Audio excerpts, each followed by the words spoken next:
ఖచ్చితంగా మీ పేరుతోనే ఉందా? మీ ఓటర్ లిస్టులో ఎలాంటి తప్పులు లేవా? తెలంగాణలో త్వరలోనే ఎస్ఐఆర్ ప్రారంభం కాబోతుంది. ఇది సాధారణ సవరణ కాదు, ఇంటింటికి అధికారులు వచ్చి చేసే భారీ ప్రక్రియ. ఎస్ఐఆర్ అంటే ఏంటి, ఎందుకు చేస్తున్నారు, ఎవరు చెక్ చేస్తారు, మీకు ఏ డాక్యుమెంట్లు కావాలి, మీ ఓటు ఉందా, తొలగిపోతుందా, అన్ని స్టెప్ బై స్టెప్ చెప్తాను. వీడియో చివరి వరకు చూడండి, లైక్ చేయండి. ముందుగా అసలు ఎస్ఐఆర్ అంటే ఏంటి?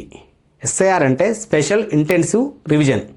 తెలుగులో చెప్పాలంటే ఓటర్ల జాబితాను పూర్తిగా శుద్ధి చేసే కార్యక్రమం. ఇది సాధారణంగా ప్రతి సంవత్సరం కూడా యాన్యువల్ రివిజన్ జరుగుతుంది. కానీ అది సరిపోదని ఎన్నికల సంఘం భావిస్తే ఎస్ఐఆర్ ప్రారంభిస్తారు. ఇది చాలా పెద్ద ప్రక్రియ. ఇంటింటికి తనిఖీ చేస్తారు, పాత డేటా ధృవీకరిస్తారు, అక్రమ నకిలీ ఓట్ల తొలగింపు చేస్తారు.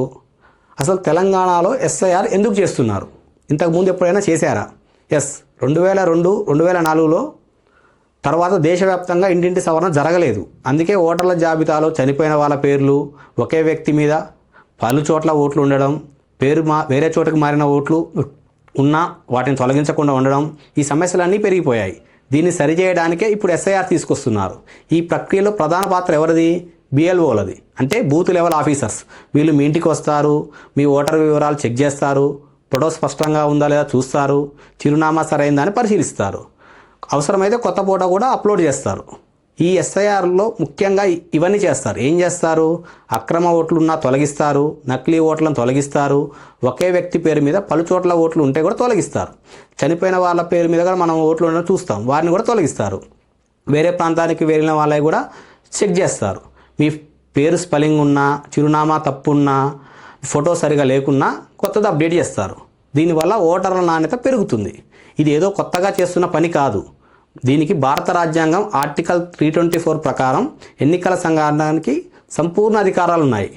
ప్రజాప్రాతినిధ్య చట్టం 1950 సెక్షన్ 21 కూడా అవసరమైతే ఇంటెన్సివ్ రివిజన్ చేయవచ్చని చెబుతుంది.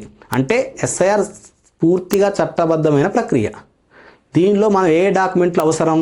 ఇది చాలా ఇంపార్టెంట్. ఇవి మీ దగ్గర రెడీగా పెట్టుకోండి. కేంద్ర రాష్ట్ర ఎంప్లాయీలు అయితే మీ ఎంప్లాయీ ఐడి, మీకు పాస్పోర్ట్ ఉన్నా, బర్త్ సర్టిఫికేట్ ఉన్నా, ఎడ్యుకేషనల్ సర్టిఫికేట్స్ ఉన్నా, 1987కి ముందు జారీ అయిన ప్రభుత్వ ఆధారాలు ఏదున్నా, అటవీ హక్కుల పత్రం ఉన్నా, కుటుంబ గుర్తింపు పత్రం ఉన్నా, నేషనల్ ఐడెంటిటీ ప్రూఫ్ ఉన్నా, మీ ఇంటి పత్రం ఉన్నా చాలు. మీ రెసిడెన్షియల్ సర్టిఫికేట్ ఉన్నా సరిపోతుంది. ఇవన్నీ కూడా అవసరం లేదు, ఇందులో ఏదో ఒకటి ఉన్నా సరిపోతుంది. మీ ఓటు తొలగిపోతుందా? చాలామందికి ఉన్న భయం ఇదే. మీరు నిజమైన ఓటర్లు అయితే, సరైన వివరాలు మీ దగ్గర ఉంటే, డాక్యుమెంట్లు ఉంటే మీ ఓటు తొలగించరు.